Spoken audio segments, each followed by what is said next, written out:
आप देख रहे हैं इंडिया न्यूज, आपके साथ मैं हूं रचना बंसल। फिल्मी डॉन के पीछे कई मुल्कों की पुलिस पड़ी थी, फिर भी वो पकड़ में आया नहीं, लेकिन यूपी के डॉन को उज्जैन में पुलिस ने धर दबोचा। इसी हिस्ट्री शीटर गैंगस्टर की हिस्ट्री आपको बताएंगे भी, दिखाएंगे भी, साथ ही कुछ और कुख्यात बदमाशों की चार्जशीट आप तक हम पहुंचाने वाले हैं। लेकिन पहले देखिए विकास दुबे किस तरह और कैसे पकड़ा गया, और पकड़े जाने से पहले उसने क्या किया था।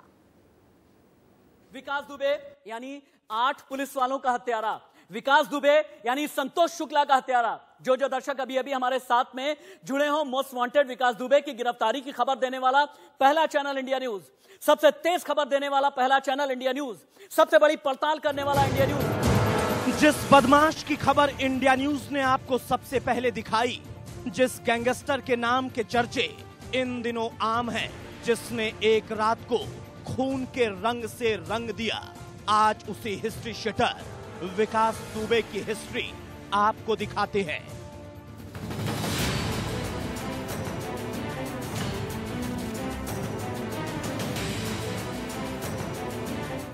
लेकिन उससे पहले जानिए 7 दिन तक फरार रहा कुख्यात गैंगस्टर आखिर कहां, कैसे और कब पकड़ा गया। मैं विकास दुबे कानपुर वाला हूं, इन्होंने पकड़ लिया। मैं विकास दुबे कानपुर वाला हूं, इन्होंने पकड़ लिया। 2 जुलाई 2020 ये वो तारीख है जिस दिन विकास को गिरफ्तार करने आई 3 थानों की पुलिस पर विकास की गैंग ने गोलियां बरसानी शुरू कर दी और 8 पुलिस वालों को मौत के घाट उतार दिया। इसके बाद यूपी पुलिस की दबिश जारी रही, लेकिन ये गैंगस्टर हाथ नहीं आया। इस बीच यूपी में दुबे के साथियों को एक के बाद एक करके दबोचना शुरू किया गया तो 7 जुलाई 2020 5 दिन के बाद 7 जुलाई को फरीदाबाद के एक होटल में इसकी झलक नजर आई, लेकिन तब भी ये आंखों में धूल झोंककर वहां से फरार हो गया। इस बीच 60 एसआईटी की टीमें विकास का पीछा करती रहीं। तकरीबन 150 घंटे विकास पुलिस की गिरफ्त में नहीं आया। पुलिस की 100 से ज्यादा टीम विकास दुबे को तलाश कर रही थी। 9 जुलाई 2020 फिर आई तारीख 9 जुलाई और आखिरकार जद्दोजहद के बाद उज्जैन में विकास को पुलिस ने धर लिया। मैं विकास दुबे हूं, कानपुर वाला। हवाई नहीं। लेकिन आप जानिए, पुलिस के हाथ आने से पहले विकास की सियासत में पकड़ इतनी मजबूत थी, वो कानपुर से उज्जैन तक पहुंच गया और चश्मदीद बताता है कि पकड़े जाने से पहले विकास को किसी बात का कोई डर, कोई भय नहीं था। विकास का ये सोचा समझा सरेंडर था या सच में वो पकड़ा गया है, इसकी गुत्थी को समझने के लिए जानिए विकास ने महाकाल मंदिर में आखिर क्या क्या किया। विकास सुबह 8 बजे मंदिर परिसर के बाहर एक दुकान पर पहुंचा। इसके बाद वीआईपी एंट्री के लिए 250 रुपए की रसीद कटवाई। इस दौरान उसने अपना सही नाम विकास दुबे ही लिखवाया। इसके बाद वो महाकाल बाबा के दर्शन के लिए मंदिर परिसर में पहुंचा, जहां उसने प्रसाद खरीदा और फिर बांटा भी। यही नहीं, मंदिर में ही गिरफ्तारी से पहले अपना फोटो शूट भी कराया। विकास को किस तरह गिरफ्त में लिया गया, ये बात तो आपने जान ली, लेकिन अब जानिए इस हिस्ट्री शीटर की हिस्ट्री।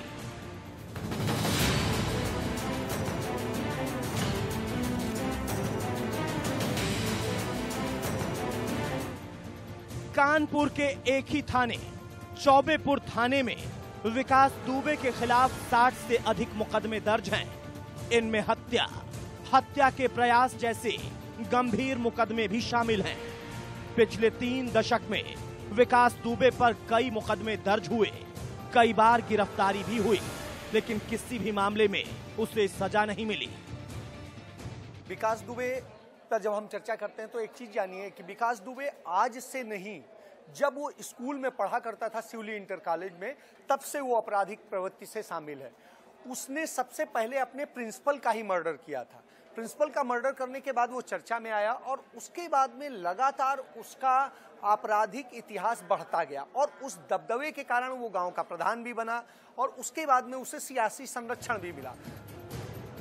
एक अदने से छोटे क्रिमिनल से 5 लाख का इनामी बदमाश गैंगस्टर बना विकास दुबे यूं ही यहां तक नहीं पहुंचा। इसके पीछे पुलिस और सियासत का बड़ा अहम किरदार है, क्योंकि उसकी मदद के बिना कुख्यात बदमाश बनना आसान नहीं है, वो भी इस 21वीं सदी में। Bureau report, India news. इन दिनों भले ही सुर्खियों में विकास दुबे का नाम सबसे ऊपर है, लेकिन भोकालपुर में मुख्तार अंसारी और श्री प्रकाश शुक्ला जैसे बाहुबलियों के नाम भी हैं, जिन्होंने अपना ऐसा साम्राज्य बसाया कि खाकी से लेकर खादी तक उनके वक्त में उनका कोई कुछ नहीं बिगाड़ पाया।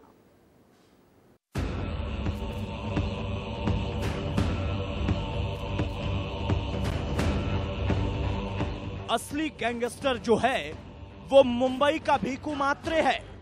मुंबई का किंग कौन? भीखू मात्रे। या बेटा वासेपुर का फैजल खान है। बाप का, दादा का, भाई का, सबका बदला लेकर सिर्फ फैजल। फिल्मों के बड़े बड़े शौकीन सभी यही मानते हैं, लेकिन जैसा आप पिक्चर में देखते हो वैसा और उससे कहीं ज्यादा उत्तर प्रदेश की उद्यमी और उधमी धरती पर बहुत पहले हो चुके हैं। पहली कहानी आपने विकास दुबे की सुनी, आपको उसी की तरफ के कुछ ऐसे और गैंगस्टर से मिलवाते हैं जिन्होंने कभी इंसान को इंसान नहीं समझा। मुख्तार अंसारी। यूपी में अपराध की दुनिया में मुख्तार अंसारी एक बड़ा नाम है। उसे बाहुबली नेता के रूप में जाना जाता है। जिस जगह वो कदम रखता है वहां उसकी मर्जी के बिना पत्ता तक नहीं हिलता। मुख्तार लगातार 5 बार से विधायक है और पिछले 15 सालों से जेल में बंद है। उस पर मर्डर, किडनैपिंग और एक्सटॉर्शन जैसे मामलों में 40 से ज्यादा मुकदमे दर्ज हैं। उसकी दबंगई का अंदाजा इस बात से लगाया जा सकता है कि वो जेल में रहते हुए भी चुनाव जीतता है और अपने गैंग को भी चलाता है। मुख्तार का जन्म यूपी के गाजीपुर जिले में हुआ था। उसके दादा कांग्रेस के अध्यक्ष रहे तो पिता कम्युनिस्ट नेता थे। मुख्तार को छात्र जीवन से ही दबंगई पसंद थी। 1988 में मुख्तार का नाम पहली बार हत्या के एक मामले से जुड़ा, हालांकि सबूतों के अभाव में वो बच निकला। इसके बाद 90 के दशक आते आते वो जमीन के कारोबार और ठेकों की वजह से पूर्वांचल में अपराध की दुनिया में अपनी पैठ बना चुका था। 2005 में भाजपा विधायक कृष्णानंद राय की हत्या से भी अंसारी का ही नाम जुड़ा था। तो मुख्तार अंसारी ने गाजीपुर पुलिस लाइन में एक सिपाही की हत्या की थी। तो सबसे पहली हत्या उन्होंने पुलिस वाले की थी और चुनौती दी थी। और उसके बाद में मुख्तार अंसारी लगातार चर्चा में आया और उसके बाद में आगे बढ़ते बढ़ते एक उन्होंने साम्राज्य स्थापित किया। और आज ये स्थिति है कि उनको कोई चुनाव नहीं हरा सकता, इस पोजीशन में खड़े हैं। ये क्राइम करते करते हिस्ट्री शीटर बन बैठा, जैसे विकास दुबे बना। श्री प्रकाश शुक्ला। श्री प्रकाश शुक्ला शार्प शूटर और सुपारी किलर के नाम से फेमस था। उसके खौफ से पूरा उत्तर प्रदेश कांपता था। शुक्ला का जन्म गोरखपुर के ममखोर गांव में हुआ था। वो अपने गांव का मशहूर पहलवान हुआ करता था। 1993 में एक युवक ने उसकी बहन के साथ छेड़खानी कर दी। उसके बाद उसकी हत्या शुक्ला ने कर दी। यह उसके जीवन का पहला जुर्म था। इस मर्डर के बाद वो बैंकॉक भाग गया लेकिन वहां ज्यादा दिन नहीं रह सका और भारत लौट आया। यहां वो बिहार के सूरजभान गैंग में शामिल हो गया। श्री प्रकाश ने 1997 में लखनऊ में बाहुबली नेता वीरेंद्र शाही की हत्या कर दी। इसके बाद 13 जून 1998 को बिहार सरकार के मंत्री बृज बिहारी प्रसाद को उनके सुरक्षा कर्मियों के सामने ही गोलियों से छलनी कर दिया था। यहां तक कहा जाता है कि श्री प्रकाश ने उस समय उत्तर प्रदेश के मुख्यमंत्री कल्याण सिंह की हत्या की सुपारी ली। 5 करोड़ में सीएम की हत्या का सौदा भी कर लिया। शुक्ला का भी यदि हम देखेंगे तो उसको भी राजनीतिक संरक्षण मिलता है, और ऐसा संरक्षण मिलता है कि वो लगातार तमाम सारे सियासी जनों और दूसरे लोगों के ऐसे मर्डर करता है, किडनैपिंग्स करता है, दूसरी चीजें करता है, जिसके बाद में उसका एक बिल्कुल साम्राज्य खड़ा हो जाता है और वो चंद सालों में ही इतने ज्यादा मर्डर और दूसरी चीजों में आगे आ जाता है कि उससे कांपने लगता है और वो मुख्यमंत्री की हत्या की सुपारी ले लेता है। 4 मई 1998 को यूपी पुलिस के तत्कालीन एडीजी अजय राज शर्मा ने 50 जवानों की स्पेशल टास्क फोर्स बनाई। इस फोर्स का पहला टास्क था श्री प्रकाश शुक्ला को जिंदा या मुर्दा पकड़ना। 23 सितंबर 1998 को एसटीएफ ने मुठभेड़ में श्री प्रकाश को ढेर कर दिया। शुक्ला का ऐसा अंत नहीं होता अगर वो बदमाशी और रंगबाजी के नशे में चूर न होता। वो राजनीति में उतरना चाहता था और मुमकिन था कि जल्द ही कानून से पटरी बिठा लेता। यानी सिर्फ विकास दुबे ही बदमाश नहीं है।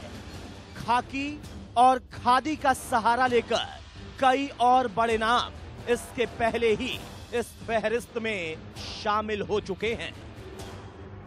Bureau report, India news. जैसे कि इस रिपोर्ट में भी आपने देखा, विकास दुबे एक अकेला ऐसा नाम नहीं है, ऐसे कई और नाम भी हैं, जिनमें ब्रजेश सिंह और धनंजय सिंह भी 2 ऐसे नाम हैं जिनका सिक्का पूरे पूर्वांचल में आज भी चलता है। इनकी कहानी सुनेंगे तो आप भी हैरान रह जाएंगे कि विकास दुबे जैसे और न जाने कितने अपराधी आज भी अपनी हुकूमत का सिक्का चलाते हैं।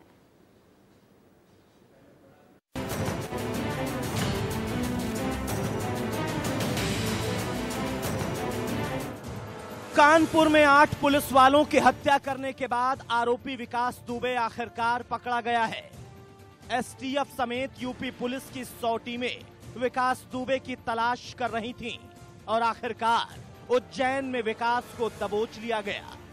लेकिन यूपी में विकास अकेला माफिया और बाहुबली नहीं है। आज इसीलिए हम आपको ऐसे ही माफिया की कहानी बता रहे हैं, जिसने न सिर्फ क्राइम की दुनिया में अपना खौफ जमाया, बल्कि सत्ता के गलियारों में भी अपना रसूख कायम रखा है। कहानी ब्रजेश सिंह की है। ब्रजेश सिंह पूर्वांचल का हिस्ट्री शीटर माफिया है। बनारस के धरहरा गांव के रहने वाले ब्रजेश सिंह का नाम 1984 में पहली बार हत्या से जुड़ा। पिता की हत्या का बदला लेने के लिए उसने हथियार उठाया और अपने पिता के कथित हत्यारे को मौत के घाट उतार दिया। इसके बाद वह फरार हो गया और उन लोगों की तलाश करने लगा जो उसकी पिता की हत्या में शामिल थे। 1986 में बनारस के सिकरौरा गांव में उसने एक साथ 5 लोगों को गोलियों से भून डाला। वह अभी वाराणसी से निर्दलीय एमएलसी है। उस पर 30 से ज्यादा संगीन मामले दर्ज हैं। गैंगस्टर एक्ट के तहत हत्या, अपहरण, हत्या का प्रयास, हत्या की साजिश रचने से लेकर दंगा, बवाल भड़काने, जमीन हड़पने जैसे मामले दर्ज हैं। साल 2000 में कई सालों तक फरार रहे ब्रजेश पर उत्तर प्रदेश पुलिस ने 5 लाख रुपए का इनाम भी घोषित किया था। अब तक ये रिपोर्ट्स देखकर आप समझ गए होंगे कि अपना भौकाल दिखाने वालों की लिस्ट लंबी है, लेकिन भौकाल दिखाते हुए शायद ये भूल जाते हैं कि सबका अंजाम भी एक जैसा ही होता है लगभग। एक छोटे से ब्रेक का वक्त है। ब्रेक के उस पार भी इंडिया न्यूज पर खबरें जारी हैं।